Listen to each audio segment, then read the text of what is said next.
Welcome back to Ring of Fire. I'm Mike Papantonio. The Pentagon has finally found a way to cut down on their costs by illegally discharging soldiers with mental disorders that the military creates. I have veteran and attorney Howard Nations with me now to talk about this deplorable conduct.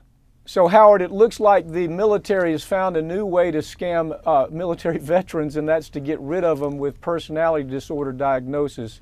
Talk about that. Well, Mike, in 2007, the House of Representatives Veteran Affairs Committee accused the Department of Defense of illegally discharging veterans with this personality disorder discharge in order to save $12.5 billion in health care costs and compensation that they would have had to pay to those veterans. That is absolutely ridiculous. Howard, how does it work? Tell me how this latest military scam works. And it kind of comes a full circle, but I want to know what they're doing to get rid of military veterans now without any kind of benefits.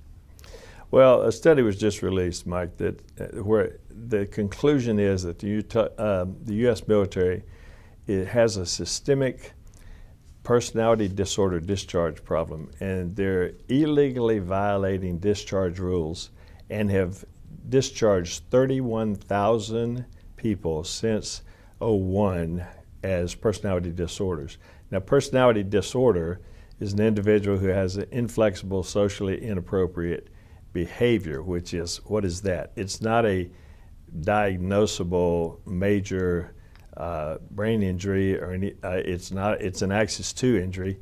Personality disorder cannot be caused by a major disorder. It can't be caused by substance abuse. It can't be caused by a medical disorder or a psychiatric disorder. And it's not incompatible with service.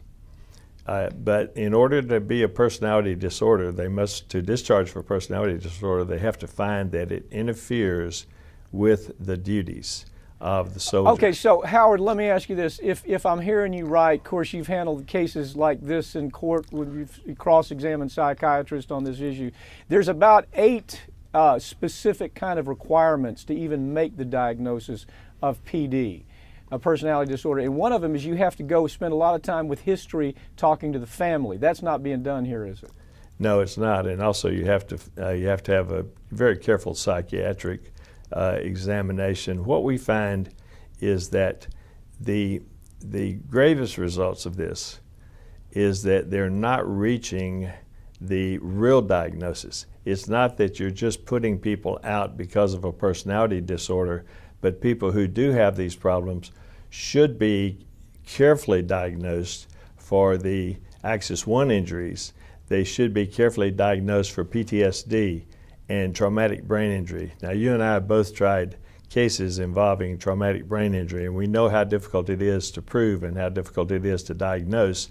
And we've also seen the consequences of people who are walking around with traumatic brain injuries and PTSD undiagnosed. There are 31,000 people who have had this. Howard, let me ask you this. There's 2 parts to this as I see it. First of all, the money saved by the military getting rid of these people is huge. So they get them out there, they don't pay them any benefits because they say it's pre-existing. They could have served 2 tours in Afghanistan, 1 tour in Iraq, and they're gone. Part of the problem here that I'm seeing more attention to is the way that a lot of these soldiers were recruited. There was a time in the military where they simply couldn't recruit enough people. There was an unpopular war. People were being sent back from multiple stances in Afghanistan, in Iraq. And so they were going after virtually anybody they could recruit by giving some of these soldiers something called a moral waiver. And that is, they might have had criminal backgrounds, they might have had all kinds of problems. And so now they have them in the military. The numbers of military rapes have increased. You have extremism of every kind, white supremacist groups rising up in the military. You have some disorder, I guess is the best way to put it, with these recruits. Isn't this another way? Just now, you've used them up, you've sent them to Afghanistan, Iraq, now let's get rid of them. Well, it's not just mere coincidence that this began in 2001. and has run since 2001. And the way they're getting rid of them is by the PD discharge. They deny disability benefits, they deny health care.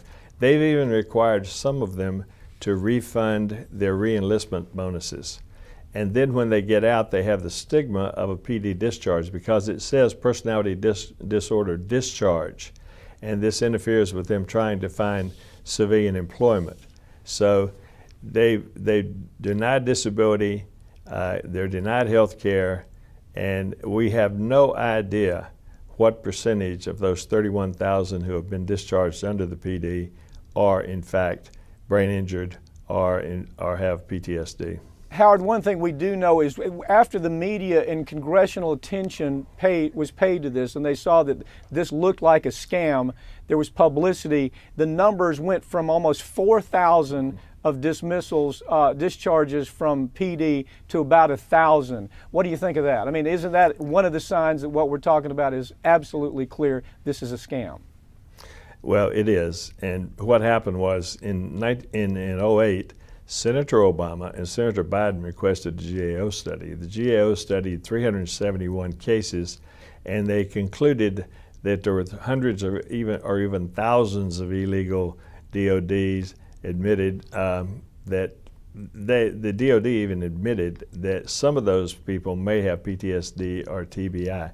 What happened to the military response after the review, after the GAO review, the Navy, for example, they did a review of the Navy in 08 and 09 and found that only 8.9% had been properly discharged. 91% failure rate after the review, after pressures brought by Congress. This is a heck of a way for the military to save money. Howard Nations, thank you for joining me, okay?